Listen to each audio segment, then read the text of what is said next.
32টা বছৰে ভাৰতীয় জনতা পাৰ্টিক নিষ্ঠাৰে সততাৰে সেৱা আগবঢ়াই অহা এজন ব্যক্তি যিজন ব্যক্তি বৰ্তমান NKTVৰ সৈতে আছে তেওঁ হৈছে মনোজ কুমাৰ মহন্ত বিজেপিৰ ৰাজ্যিক কাৰ্যনিৰ্বাহক হিচাপে তেওঁ বিগত সময়ত কাৰ্যনিৰ্বাহ কৰি আহিছে কিন্তু মনোজ মহন্তই হঠাৎ সামাজিক মাধ্যমত এটা পোষ্ট শ্বেয়াৰ কৰিছে যেটোক লৈ যথেষ্ট খলকনিৰ সৃষ্টি হৈছে সেয়া দলৰ মাজতেই হওক বা তেওঁৰ অনুগামীসকলৰ মাজতেই হওক বা সংবাদ মাধ্যমৰ মাজতেই হ'ল সৰ্বানন্দ সোণোৱাল সিদ্ধাৰ্থ ভট্টাচাৰ্য ৰাজেন গোহাঁইকে ধৰি জ্যেষ্ঠ যিসকল নেতা সেইসকলৰ নামো তেওঁ উল্লেখ কৰিছে আৰু সৰ্বানন্দ সোণোৱালক এক প্ৰকাৰৰ তেওঁ যথেষ্ট কটু বাক্যবান কৰিছে মই মনোজ কুমাৰ মহন্ত ডাঙৰীয়া প্ৰথমতে স্বাগতম জনাইছো যথেষ্ট চৰ্চা লাভ কৰিছে আপুনি যথেষ্ট পুৰণি এগৰাকী কৰ্মী বহুদিন ধৰি আপোনাক জানি আহিছো গতিকে হঠাৎ এই ধৰণৰ পোষ্ট কিয় দিবলগীয়া হ'ল বা কাৰণবোৰ অকণমান জানিম একচুৱেলি আমি দীৰ্ঘদিন ধৰি দল কৰি আহিছিলোঁ সংগঠন কৰি আহিছিলোঁ আৰু আমাৰ এনেকুৱা এটা উদ্দেশ্য নাছিল যে আমি চৰকাৰ পাতিবই লাগিব তেনেকুৱা আমাৰ কথা নাছিলে কিন্তু কালক্ৰমত সববোৰ সম্ভৱ হৈ আহিলে দলৰ নিষ্ঠাবান কাৰ্যকৰ্তাসকলৰ প্ৰচেষ্টাত দল এনেকুৱা এটা পৰ্যায় পালেগে বিশ্বৰ ভিতৰতে আজি ভাৰতীয় জনতা পাৰ্টিটো এটা বৃহৎ দল আৰু সেই দলৰ মূল লক্ষ্য উদ্দেশ্যবোৰ আমাক যি ধৰণে নিৰ্ধাৰণ কৰি দিছিলে আমি আজিও তাত অতি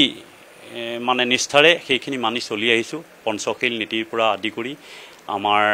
দলীয় যিখিনি সাংবিধানিক নীতি নিৰ্দেশনা আৰু পৰম্পৰা আৰু ইয়াৰ উপৰিও কিছুমান কথা আমি কওঁ যে বিজেপি বেলেগ দলতকৈ বিজেপিৰ চিন্তাধাৰা তুলনামূলকভাৱে বহুত বেলেগ কাৰণ বেলেগ দলে বহুত ধৰণৰ প্ৰলোভনৰ ৰাজনীতি কৰে এইবিলাক যিবিলাক স্কিম দিয়া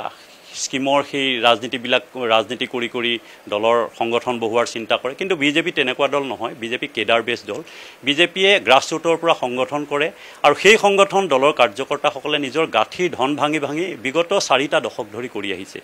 গতিকে এই সময়ছোৱাৰ ভিতৰত বিভিন্ন দলৰ পৰা বিভিন্ন মানুহ এই দললৈ শেষ পৰ্যায়ত আগমন ঘটিল আৰু সেই আগমনে এনেকুৱা এটা পৰ্যায় পাইছেগে যে আমাৰ যিসকল জ্যেষ্ঠ কাৰ্যকৰ্তা সেইসকলক বহু ক্ষেত্ৰত কেতিয়াবা তেওঁলোকৰ অস্তিত্বক বিপদাপন্ন কৰিছে আৰু তেনেকুৱা এটা অনুভৱৰ পৰিণতিতে আজি আমাৰ RK শৰ্মাৰ দৰে অতি নিষ্ঠাবান কাৰ্যকৰ্তা এদিন ওলাই যাব লগা হ'ল তাৰ পৰৱৰ্তী পৰ্যায়ত এতিয়া অশোক শৰ্মা আজি যোৱাৰ প্ৰক্ৰিয়া আৰম্ভ কৰিছে এই কথাবোৰ আমাৰ দলটোৰ বাবে বৰ দুৰ্ভাগ্যজনক কাৰণ অশোক শৰ্মাৰ দৰে কাৰ্যকৰ্তা এজনৰ সাংগঠনিক দক্ষতা সাংগঠনিক ক্ষমতা সাংগঠনিক কেপাচিটি কি আমি খুব ভালদৰে জানো গতিকে এনেকুৱা ধৰণৰ নেতা কৰ্মী যদি দলৰ পৰা ওলাই গৈ থাকে তেতিয়া দলটোৰ ভৱিষ্যত বিপদাপন্ন নিশ্চিত আৰু ২৬ৰ নিৰ্বাচনত আমি নিশ্চিতভাৱে তাৰ কাৰণে বহুত প্ৰত্যাহ্বানৰ সন্মুখীন হ'ম বুলি মই অনুভৱ কৰোঁ সেইকাৰণে মই অতি বিনম্ৰতাৰে মোৰ প্ৰাক্তন সভাপতি যিসকলৰ লগত দীৰ্ঘদিন যিসকলে দলৰ কাৰণে ত্যাগ স্বীকাৰ কৰি আহিলে নাৰায়ণ বৰকটকী ডাঙৰীয়াৰ পৰা আৰম্ভ কৰি বৰ্তমানৰ ৰঞ্জিত দাস ডাঙৰীয়ালৈকে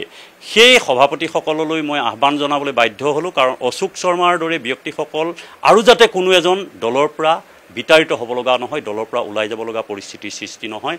দলত যিখিনি যোগ্যতা অনুসাৰে যিখিনিক মান্যতা প্ৰদান কৰিব লাগে সৰ্বানন্দ সোণোৱাল ডাঙৰীয়াকো কিন্তু কেইবাটাও প্ৰশ্ন কৰিছে বা আঙুলি টুৱাইছে তাৰ কাৰণ হ'ল সৰ্বানন্দ সোণোৱাল ডাঙৰীয়াৰ ওপৰত অসমবাসীৰ বহুত বিশ্বাস আছিল বহুত আস্থা আছিল আৰু সৰ্বানন্দ সোণোৱাল ডাঙৰীয়া বিজেপিত অহাৰ পাছতেই দলৰ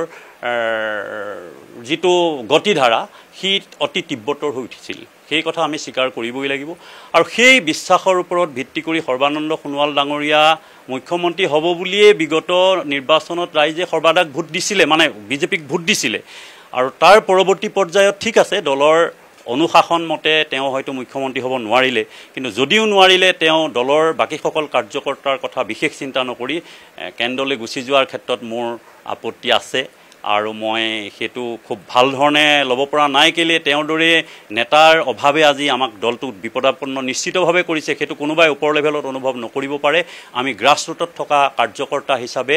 আমি সেইটো পদে অনুভৱ কৰিছোঁ আৰু সেইকাৰণে মই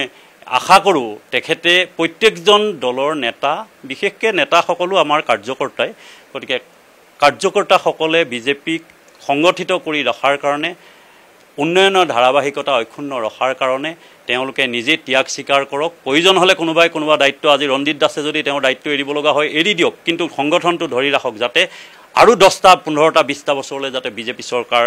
আহে আৰু বিজেপি চৰকাৰৰ যিটো উন্নয়ন মূল কাৰণবোৰ কি বুলি ভাবিছে আপুনি এই যে ইজনৰ পিছত সিজন জ্যেষ্ঠ নেতা বিশেষকৈ ওলাই তাৰ মূল কাৰণ হৈছে কি মোৰ দৃষ্টিত যিখিনি নতুনকৈ আহিলে নতুনক আমি আদৰণি জনাবই লাগিব তাত আমাৰ ক'ব লগা একো নাই